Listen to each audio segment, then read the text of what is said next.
Hello everyone, it's Heather Klug, the registered dietitian from the Karen Yance Women's Cardiac Awareness Center. So it's week 3 of National Nutrition Month. The theme this year is Celebrate a World of Flavors. In week 1, I did a Mediterranean dish. In week 2, I did a Latin American dish. And week 3 is African cuisine. Now, Africa is a huge continent, and as you can imagine, depending on where you live in Africa, they're going to have different types of foods or cuisines that they enjoy. So when I think of Africa and Egypt, they have a lot of Middle Eastern influences. If you go over to Morocco and North Africa, you have things like tagines, which are really popular. Over in West Africa, we're looking at a dish called jollof, which is a huge party dish. And then in South Africa, they have a dish called bunny stew, which is like a street dish made of meat, chickpeas, potatoes, and vegetables and spices, and it's served in a hollow piece of bread. Today what we're going to do, we're going to focus more on East Africa, which has a little bit more of Indian influences in it. And the dish I'm going to make for you today is called Tanzanian Coconut Chicken Pilau. So it's in this recipe. I have it sitting out here. So we have onions, garlic, rice, chicken. We're going to cook these things in extra virgin olive oil and a little bit of ghee, which is clarified butter. And then we have a bunch of different spices. So we have cumin, cardamom, coriander, cloves, cinnamon, little salt and pepper, and then we're gonna cook things in some coconut milk. So let's get cooking, everybody. The first step in this recipe is to cook the onion. So you're gonna wanna finely chop an onion. I did about half of a large onion. And just as a reminder, the recipe is always down below. Just click on the show notes. And we're sauteing these in a little bit of extra virgin olive oil and a little bit of ghee. So this is the extra virgin olive oil I like to use, California Olive Ranch. And ghee you can find at most stores these days. It's a clarified butter. You don't have to use that. It just gives it, of course, a little bit of a butter flavor, but instead you can just double up on the amount of extra virgin olive oil if you'd rather go that route with it. It will reduce the saturated fat a little bit if you do more of the extra virgin olive oil. So we're going to saute these onions until they're kind of like a golden brown sort of color. That'll really help soften them and bring out their flavor. And then the next step is we're going to be adding in chicken. So you have a couple different ways you can go with this. I did cut up some chicken. You could do chicken breasts, you can do chicken thighs, chicken legs or drumsticks. Just with prices and how they are at the store right now, you take a look and see what ends up being the least expensive. If you buy the thighs and the drumsticks, just make sure you remove the skin from those before cutting them up. You could also leave the chicken kind of in whole form. Just put the whole chicken thigh in there or the drumstick, and you can cook them that way as well. I just wanted them in smaller pieces. Okay, so this is looking pretty good. I don't know if you want to come over and get a look in here. So our onions are cooking away. I think they need another minute.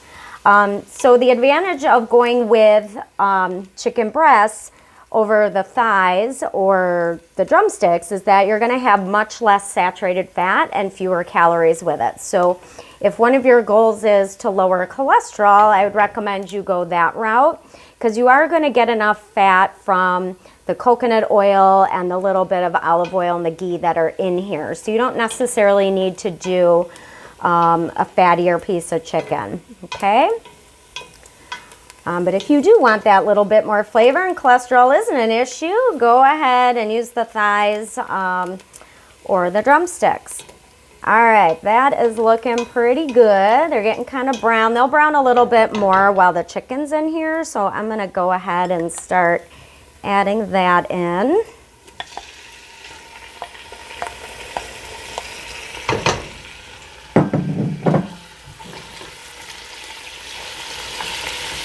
All right, and these are gonna take a few minutes to cook on each side. We wanna get them so that they're lightly browned. So I'm just gonna break these up a little bit. They kind of stuck together in my bowl.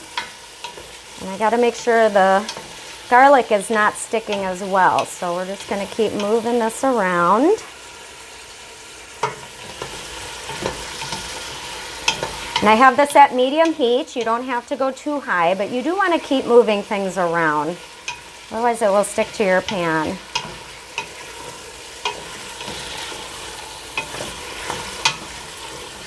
It's also important with this dish that you don't use too small of a pot, because we are going to be adding about 3 cups of liquid to this, plus the rice, and that's going to absorb, you know, all the liquid.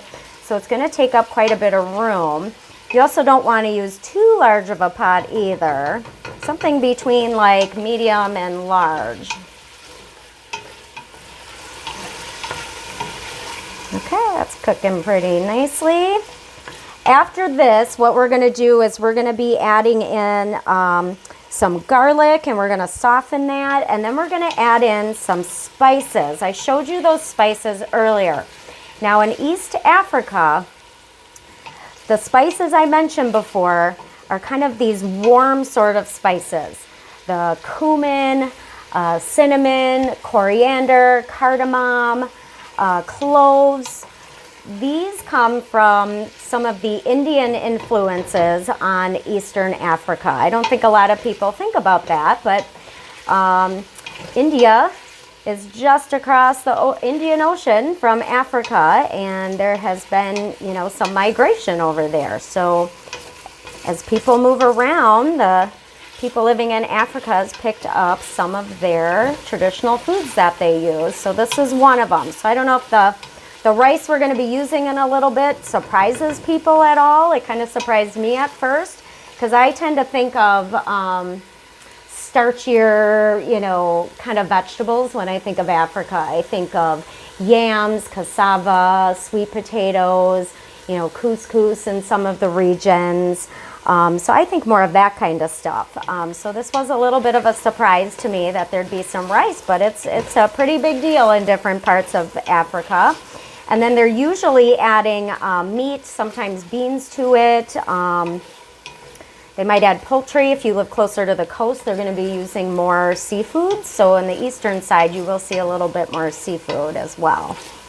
All right, this is looking pretty good with all of this. Okay. And it will cook a little bit more once it's sitting in all the liquid after we add the rice. So I don't think we need to go overboard. I don't want stuff to stick and overcook. All right, so next we are going to cook some of the garlic. So I'm going to make a nice little hole for it in the center, and we'll add the garlic in there. Now this will cook pretty quickly, so I have to go kind of fast. We don't want the garlic to burn, so about 30 seconds to a minute. So just going to saute that. Now whenever you can, try to use fresh garlic. A bulb of garlic is not very expensive at the grocery store. It does take a little bit of work to mince it. I would highly recommend getting a garlic press. It saves a ton of time because you don't even have to take off the skin. Now if you really don't want to deal with garlic, you can get the bottled minced garlic. That'll certainly do in a pinch. I just think the flavor is so much better from real or from fresh garlic. All right, so we got that. And then we're also going to add in our spices that I mentioned earlier. Just give those a quick little stir here. So these are all those warm spices I mentioned earlier, except for cinnamon. We're going to add the cinnamon sticks later.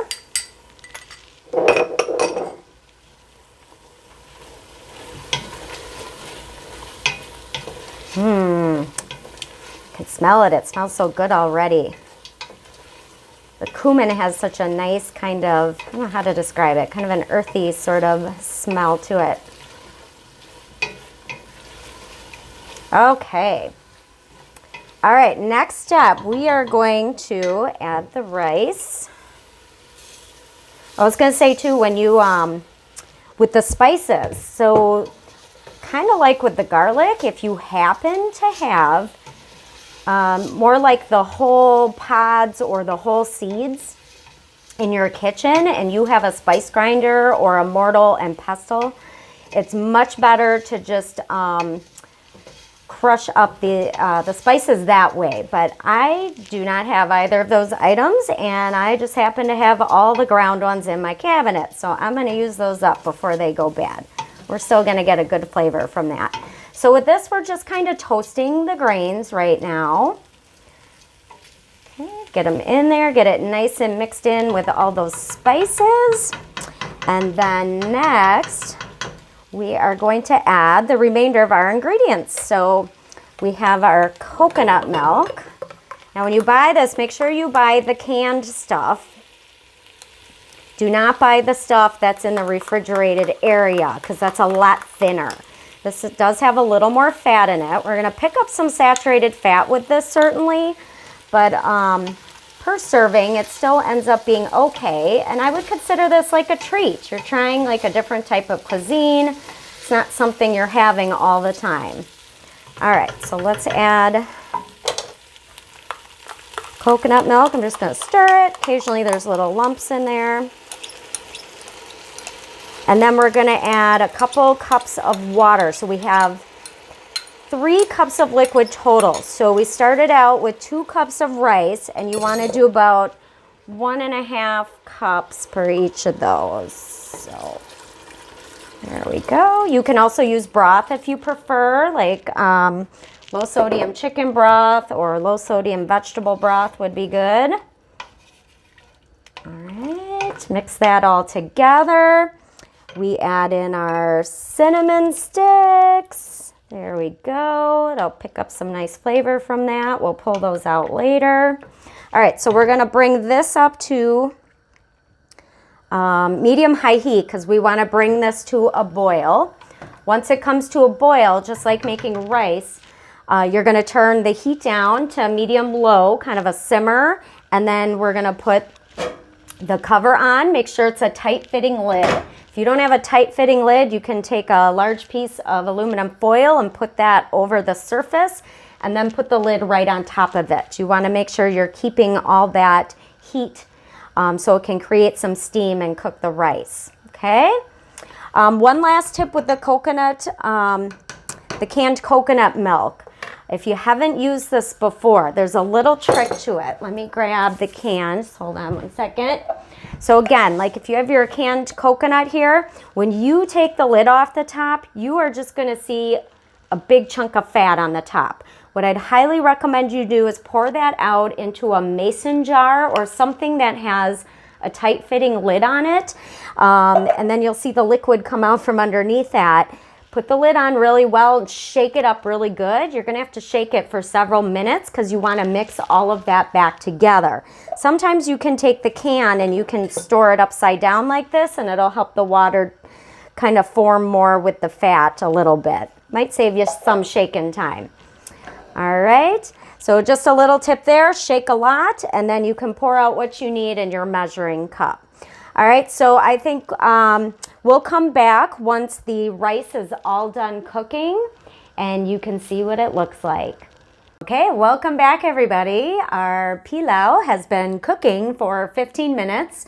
So what you do after that, keep the lid on, try to not peek at it if you can, do a tiny little peek I guess, and just make sure that all the liquid is absorbed and then put that lid back on right away. And then you're gonna turn the heat off and let it sit on an unheated burner for about 5 minutes. You want to get that steam to kind of really lock into the rice. So that is the end of the 5 minutes for the steaming time. So we're all set now to take that lid off. And now I'm going to scoop some of this on there. So you just want to take like a spatula or a wooden spoon and just kind of gently move the rice around. I'm gonna add a little bit of salt. Here's my salt. Now this is sea salt, so it's it's more flavorful than regular salt, so you can often get away with using a little bit less of it. The other option, instead of adding it to the whole dish, if you have people in your family that really need to limit salt, you can just have them sprinkle it on their own plate or in their own bowl before they eat. All right, so let's get some of this on a plate so you can see what it looks like. I wish you guys could smell my house right now. It smells like an Indian restaurant, really. Okay. Now, there are ways to vary this dish. As you can see, it's not super colorful, but you could add other vegetables to this if you'd like. I could see like mushrooms in here, or maybe tomatoes. You could add some sauteed spinach. So you could really change this up however you'd like. But that is our Tanzanian Coconut Chicken Pilau, okay? I hope you guys try this. It smells so good. I can't wait to eat it myself. And then what I would recommend you do is serve it with a vegetable. Lots of options here, of course. You can do a salad. You can do a steamed vegetable. In East Africa, they tend to do sauteed greens like kale, or you could do collard greens, mustard greens, something along those lines, whatever you and your family like. Now, before we end for today, I just wanted to talk about a key message for week 3, and that is to plan your meals and snacks. And there's 3 things involved with this. Certainly picking healthy recipes. If you're not sure where to look, why not try the Karen Yant Center? So we have our website with recipes, we have our Pinterest page with recipes, and of course, where you're watching this video, the Karen Yant Center YouTube channel. Lots of great cooking videos on there.